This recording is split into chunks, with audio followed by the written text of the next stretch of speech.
Πάμε όμως στην άλλη άκρη της τηλεφωνικής μας γραμμής, εκεί όπου βρίσκεται η βουλευτής του Κομμουνιστικού Κόμματος, η κυρία Ελιάνα Κανέλη. Κυρία Κανέλη, καλησπέρα και σας ευχαριστούμε πολύ που αποδεχτήκατε την πρόσκλησή μας. Καλησπέρα σας, δεν έχω αρνηθεί ποτέ. Κυρία Κανέλη, θα ήθελα... Είναι η πρώτη φορά που εσείς με φωνάζετε. Είναι χαρά μας να σας φιλοξενούμε συνεπώς πιο τακτικά. Συγχωρήστε με που δεν άκουσα ποιος είναι ασθενής και δεν μπορεί να μιλήσει και με ανησύχησε γιατί ήταν λόγια ασθένειας και δεν πρόλαβα να ακούσω. Η κυρία Σέα Αναγνωστοπούλου, κυρία Κανέλη, ήταν ασθενής. Συνεπώς δεν θα έχουμε απαντήσει σήμερα για το μέτωπο της παιδείας. Δεν πειράζει. Κυρία Κανέλη, θα ήθελα ξεκινώντας το σχόλιο σας σχετικά με τις πρόσφατες τοποθετήσεις του Αντιπροέδρου της Νέας Δημοκρατίας, του κ. Γεωργιάδη. Ότι δηλαδή, αν πεις σε άλλες χώρες ότι είσαι κομμουνιστής, σε βάζουν φυλακή, ενώ στην Ελλάδα γίνεται το αντίθετο.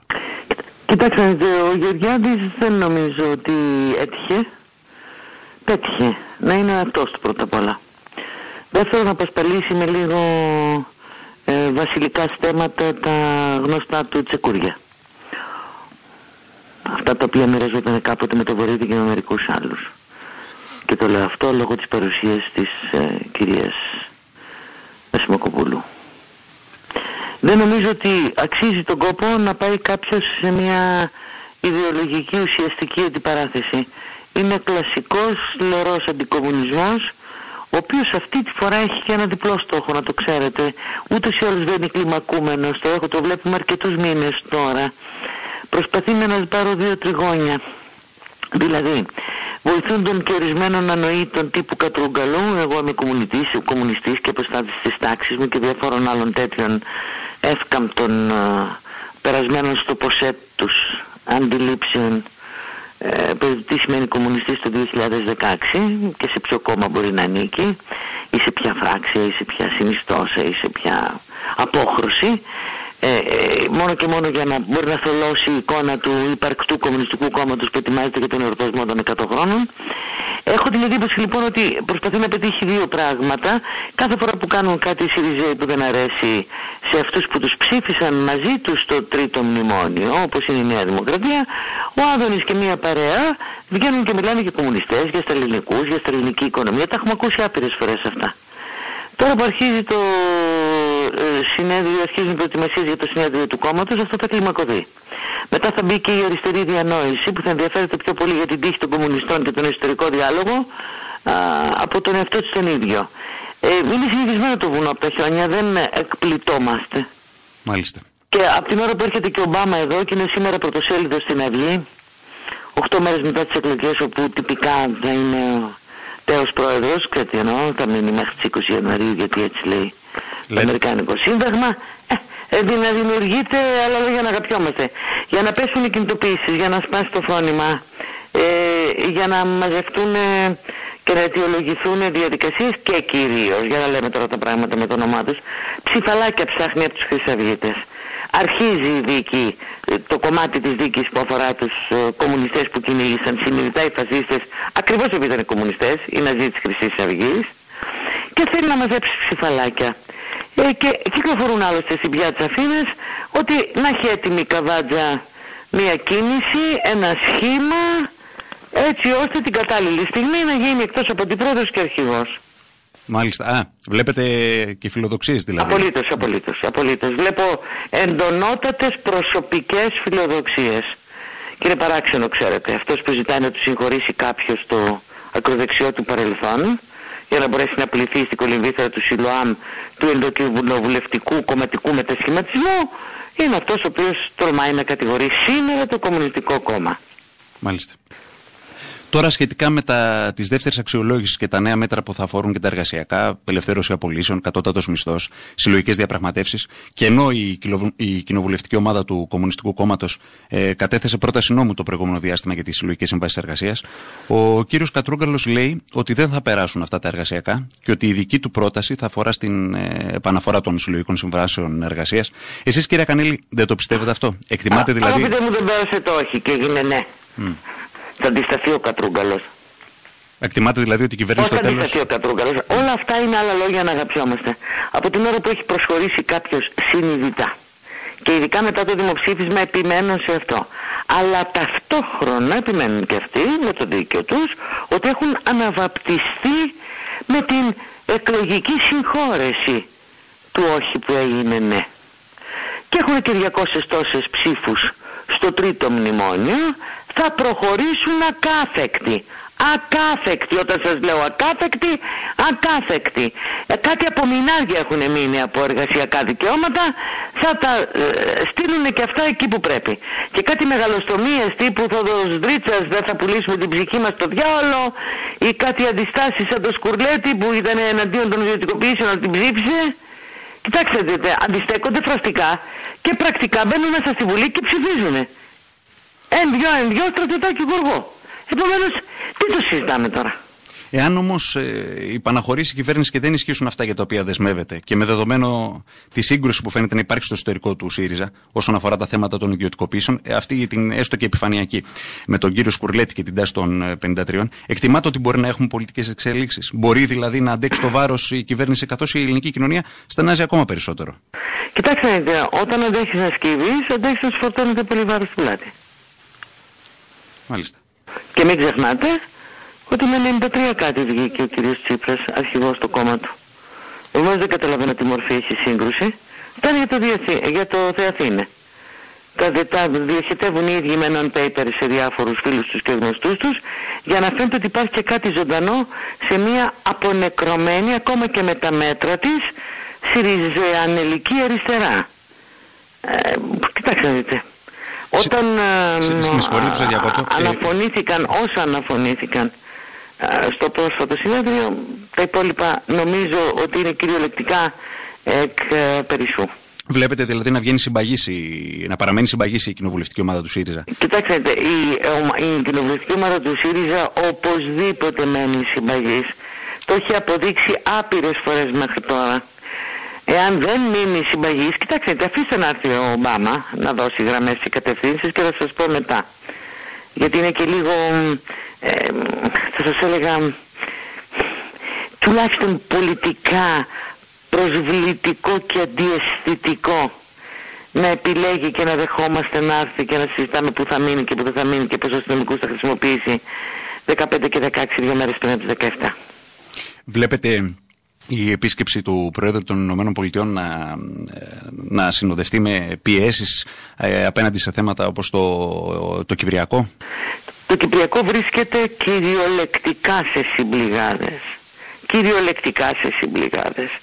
Τα πράγματα στην περιοχή είναι εξαιρετικά δύσκολα.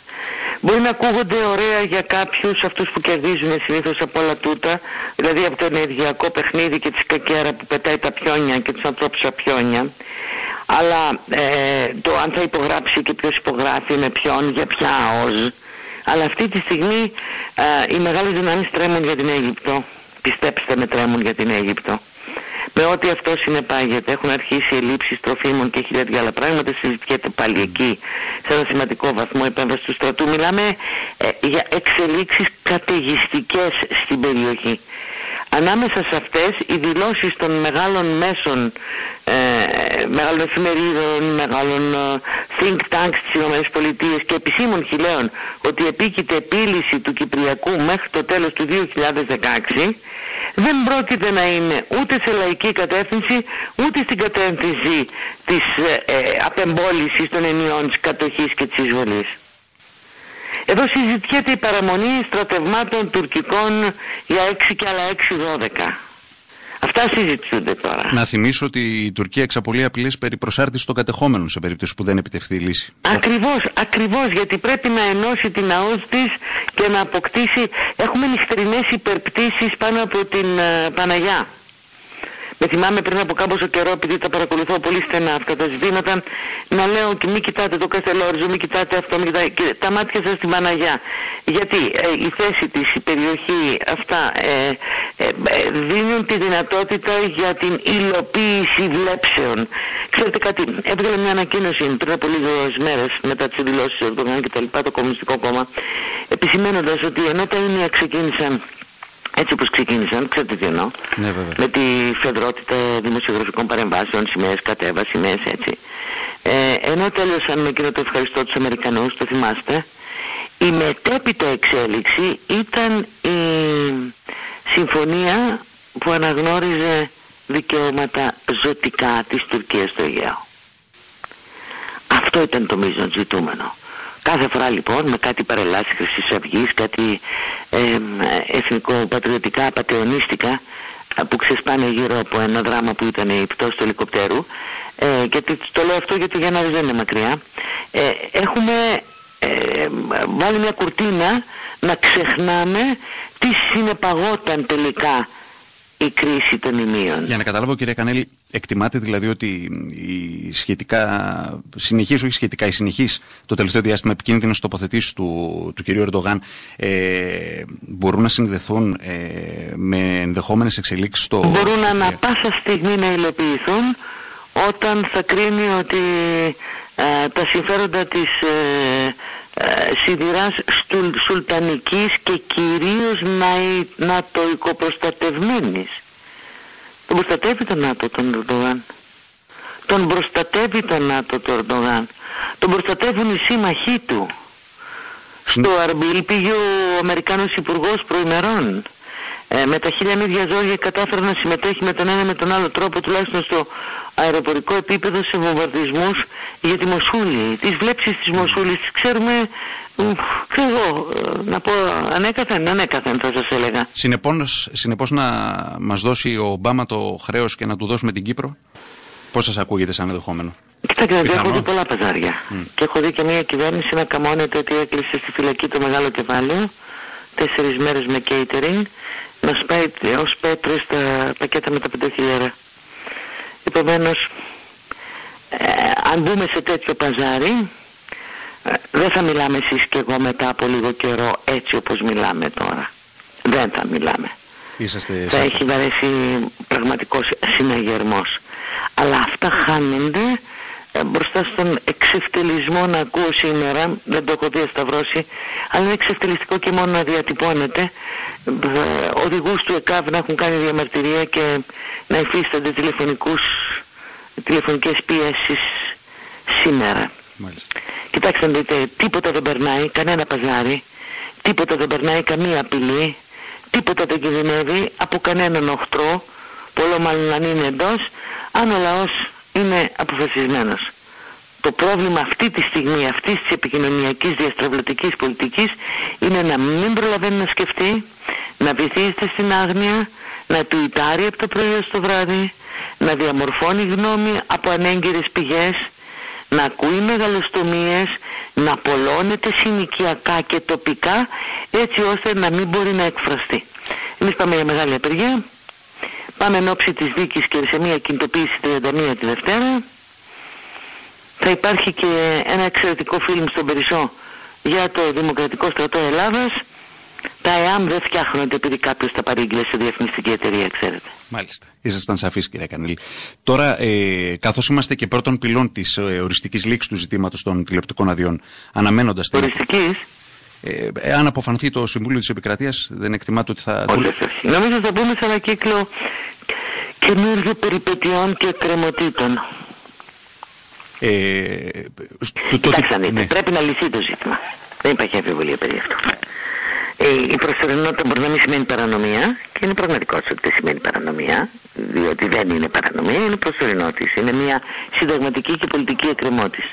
Υπήρξαν πολλοί νόμοι, τους έχω ζήσει μέσα στη Βουλή, τους είδα. Έχω δει και πώς έγινε. Έχω δουλέψει και στην κρατική και στην ιδιωτική τηλεόραση. Έχω γνωρίσει πολλούς εργοδότες και πολλούς συναδέλφους. Και τους έχω δει να πεθάνουν στη δουλειά και σήμερα είναι με την απειλή να βρεθούν στον δρόμο. Ξέρετε τι έκανε το κόμμα μου όταν έπεσε το μαύρο στην ΕΡΤ και που έδωσε συχνότητες και πώς έδωσε συχνότητες. Αλίμονο. Επομένως, αυτό το πράγμα πρέπει να λυθεί. Δεν μπορεί να λυθεί έτσι. Και κυρίως, όπως και να λυθεί, για να είμαστε σοβαροί, δεν συνεπάγεται περιεχόμενο καλύτερο.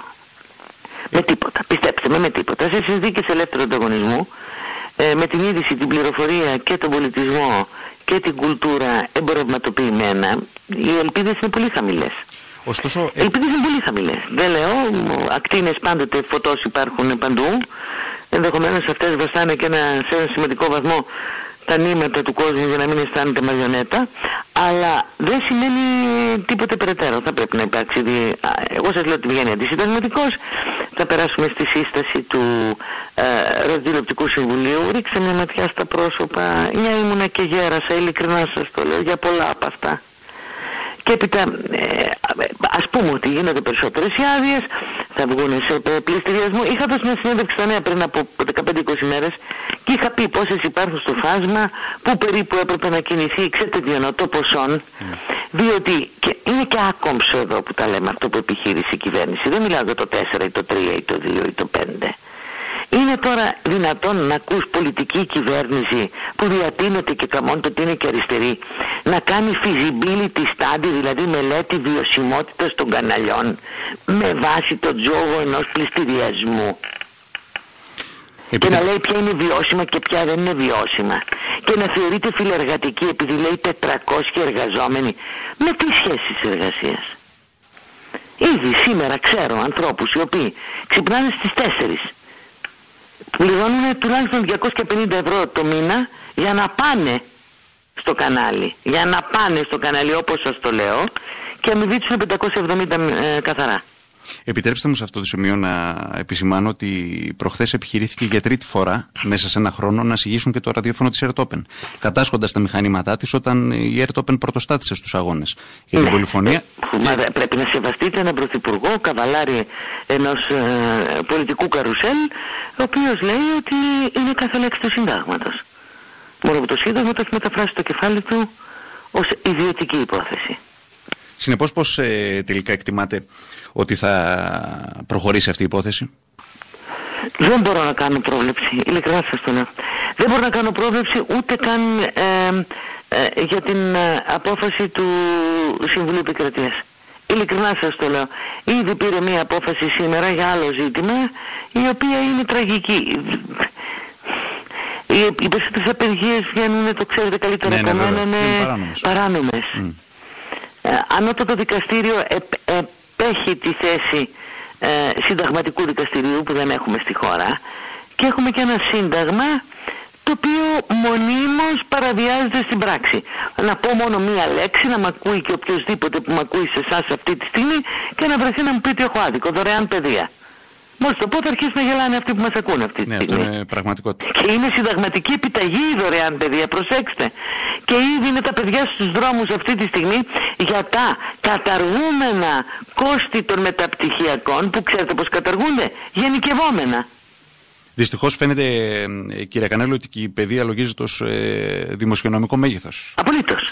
Μα απολύτως. Έχουμε συρρυκνώσεις σχολείων, έχουμε συρρυκνώσεις, μάλλον μεγέθυνση των αναπληρωτών, όχι των κανονικών, ξέρετε τι εννοώ, καθηγητών και δασκάλων. Ναι.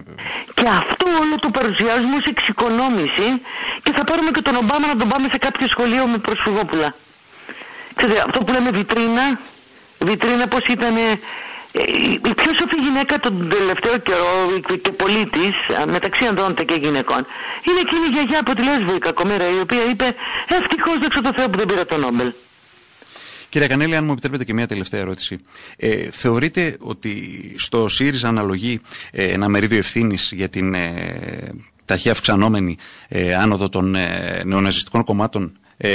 Θέλω να πω ότι πολλοί άνθρωποι οι οποίοι αναπόθεσαν τις ελπίδες τους στο ΣΥΡΙΖΑ απογοητεύτηκαν και πλέον φαίνεται να στρέφονται αλλού. Δεν ξέρω αν θεωρείτε ότι... Η σοσιαλδημοκρατική στροφή, η ερώτηση που κάνετε, είναι δύσκολη για αυτόν που την εκτοξεύει. Και σας ευχαριστώ γι' αυτό. Παρακαλώ. Δεν είναι όμως δύσκολη για να την απαντήσω εγώ. Ο ΣΥΡΙΖΑ απογοήτευσε αυτούς που θεώρησαν την αριστερά χωρίς τα οπορτουνιστικά της στοιχεία, κάτι πιθανό, λίγο δύσκολο στις μέρες μας και ειδικά όταν έχει ευρωπαϊκό προσανατολισμό. Μόνο σοσιαλδημοκρατική μπορεί να είναι στην καλύτερα των περιπτώσεων και αυτό να το κρύβει πίσω από ένα αριστερό πρόσημο. Άρα απογοήτευσε αριστερούς και δι κομμουνιστογενείς οι οποίοι τους εμπιστεύτηκαν παίρνοντας, νομίζοντας, μια ανάσα εξουσίας που ήταν απολύτως διαχειριστική του καπιταλισμού. Απογοήτευσε τους νέους, γιατί οι μέθοδοι που ακολουθήθηκαν διακυβέρνησης και επικοινωνίας θυμίζουν αυτό που πριν από 15 και 20 και 30 χρόνια στην Ελλάδα λέγαμε μεθόδους δεινοσαύρων. για υπερήλικες πολιτικούς, αλλά στην πραγματικότητα για παμπάλες και γυρασμένες πολιτικές. Και το χειρότερο απ' όλα, με τη στάση της, τη θέση της και την απόσυρση ακόμα και των αγανακτισμένων της, άνοιξε το δρόμο στους φασίστες εκ των πραγμάτων. Αυτό που λέμε de facto. Και μια άνοδος η οποία βλέπετε να κόπτεται με κάποιο τρόπο. Στο χέρι σας και στο χέρι μου. Γι' αυτό πρέπει να πάψουμε να αναρωτιόμαστε. Πρέπει να πούμε ως εδώ και θα το σταματήσουμε. Όσο αναρωτιόμαστε, τους αφήνουμε περιθώρια και ρογμές για να προχωράνε.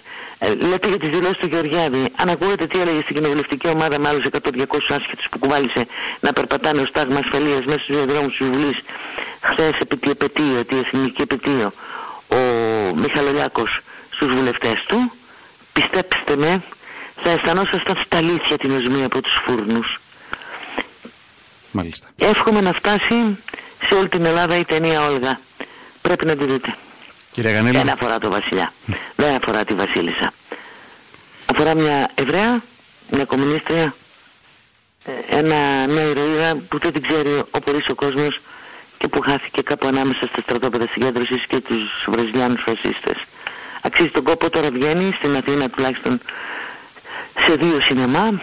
Βραβεύτηκε το 4, βραβεύτηκε το 5. Στην Αμερική δεν βρήκε αίθουσες, πήγε μόνο στα πανεπιστήμια, πήρε βραβεία. Στην Ελλάδα μέρες που είναι 28 Οκτωβρίου, μακάρι να μπορέσουν να τη δίνει περισσότεροι. Κύριε Γανέλη, σας ευχαριστούμε θερμά για τη συνομιλία που είχαμε. Και εγώ σας ευχαριστώ. Να είστε καλά. Να είστε καλά στη διάθεσή σας όποτε θέλετε. Είναι τιμή μας στο επανειδήν λοιπόν. Γεια σας. Να είστε καλά, γεια σας. Ήταν η βουλευτής του Κομμουνιστικού Κόμματος, η κυρία Ελιάνα Κανέλη.